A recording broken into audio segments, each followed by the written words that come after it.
From the following information calculate value of an equity share. कौन सी method से करना है वो दिया नहीं है, बट आप लोगों को इंटरनल कंटेंट से ये आइडेंटिफाई हो जाएगा कि कौन सी मेथड है, नेट एसेट मेथड है कि यील्ड मेथड है। 1009% preference shares of ₹100 each of ₹1 lakh, 25,000 equity shares of ₹10 each, 8 share is paid up. देखो 10 रुपीज का शेयर है बट पेड अप वैल्यू कितनी है, 8 रुपीज, अभी भी 2 रुपीज आना बाकी है। Expected profit before tax, rate of tax is given, transfer to reserve and normal rate of earning का मतलब होता है normal rate of return. NRR जो मैंने आपको बोला कि क्वेश्चन में हमेशा ही दिया होगा। Now tell me by looking on the content कि आपको कौन सी मेथड से फाइंड आउट करना है इसमें, net asset method that is intrinsic method और यील्ड मेथड। क्योंकि अगर नेट एसेट मेथड से करना होता तो हमारे पास इंफॉर्मेशन लायबिलिटीज और एसेट्स की होनी चाहिए, जो यहाँ पर वो है ही नहीं। तो अगर वो नहीं है तो ऑब्वियस है अर्निंग्स के बारे में बात की जब इन लोगों ने यहाँ पर, तो अर्निंग्स का मतलब याद आना चाहिए कि it is nothing but yield method is there. So अगर यील्ड मेथड आया तो कंपलसरी कितने स्टेप्स करने के, 3 steps it's compulsory. The first step is calculation of FMP और you can say profit available to equity share holder. Now ये जो statement है वो स्टार्ट किससे होता है, एक्सपेक्टेड पास्ट प्रॉफिट से। Do we have a past profit given in the question? Yes, 1,09,000 का past profit is given in the question. So let's start with the solution. Valuation of share by an yield method, क्योंकि हमने यहाँ पर बोला नहीं था, हमने recognise करके किया है। First step will be your calculation of profit available to equity shareholder, and now the statement should start with expected profit before tax. So expected profit before tax, 1,09,000.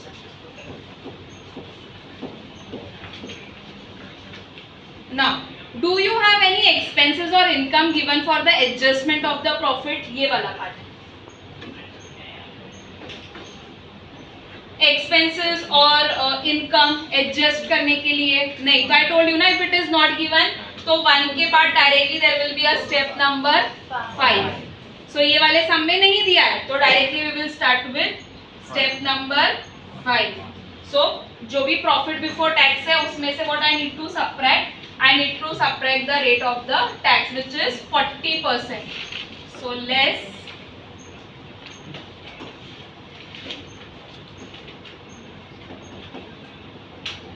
income tax 40%. Calculate and tell me इसका 40%, 1,09,000 का 40% comes to 43,600. Subtract जो मिलेगा that will be profit after tax.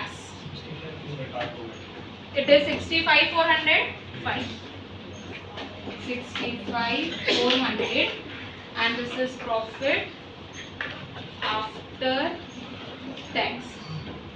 Now profit after tax के बाद tax जैसे ही पे कर दिया, कुछ amount as a preference dividend को डिविडेंड पे करने के लिए जाएगा प्रेफरेंस शेयर होल्डर्स को, एंड जो दूसरा पार्ट होगा वो ट्रांसफर टू रिजर्व्स है।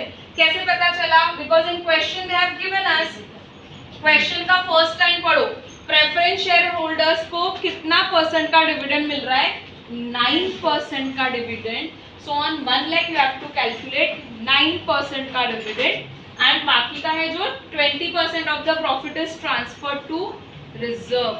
Now you need to first tell me कि मैं कौन सा एडजस्टमेंट पहले करूं, प्रेफरेंस शेयर होल्डर का डिविडेंड जो है वो पहले सबट्रैक्ट करूं कि पहले रिजर्व्स में पैसा पहले जाएगा।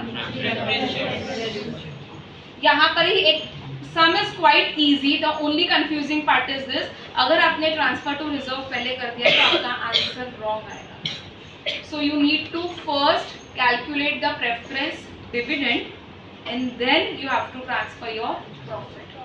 तो पहले हम प्रेफरेंस डिविडेंड कैलकुलेट करते हैं. 1 लाख का 9% comes to how much? 9,000 rupees. Very good. So less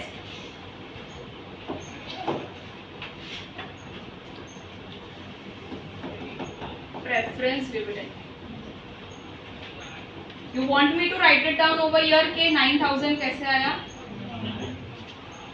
1 lakh rupees के प्रेफरेंस शेयर्स थे एंड 9% उनको रिटर्न्स मिलने वाला था, ये बोला हुआ है क्वेश्चन में.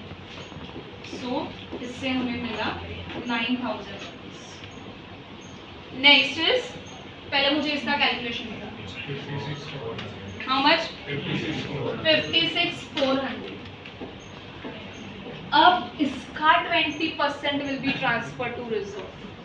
अगर आपने पहले ही ट्रांसफर कर दिया होता रिजर्व तो आप क्या लेते? 65,400 पर 20%. तो आपका जो profit available to equity share holder होता है वो गलत होता है. सो नाउ ये जो अमाउंट आया उसमें से you will subtract transfer to reserve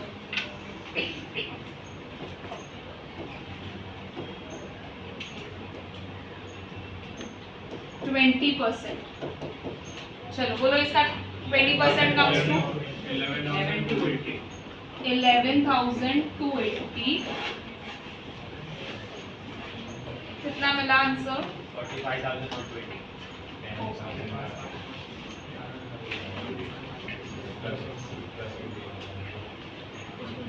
45,120.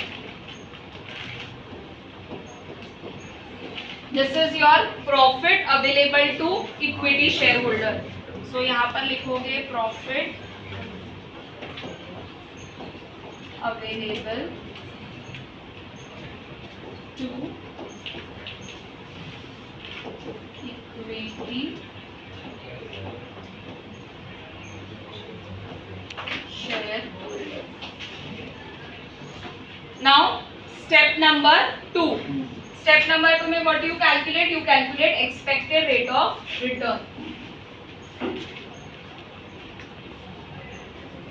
What is the formula to calculate expected rate of return? Profit available to equity shareholder divided by paid up value per equity share.